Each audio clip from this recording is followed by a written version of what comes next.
How to back up your Todoist data. Hi guys, welcome.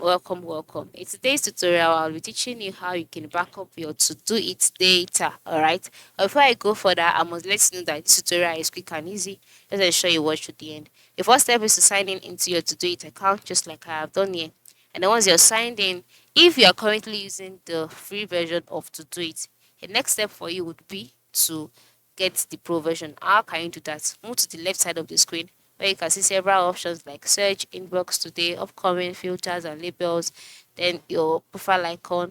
Click on your profile icon, and in the box displayed, just go ahead and click on settings and scroll down where you can see subscription. Click on subscription, and here you can just go ahead and upgrade your account. All right.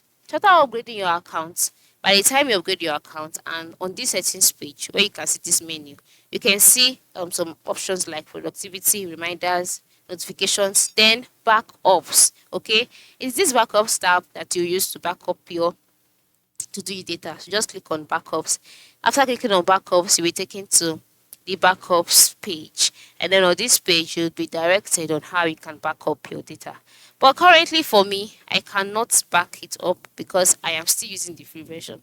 And you can see the option upgrade to pro. But once you've upgraded to pro, you'll see other options here.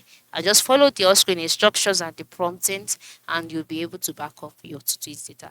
I hope this tutorial has been helpful. Thanks for watching and have a good day.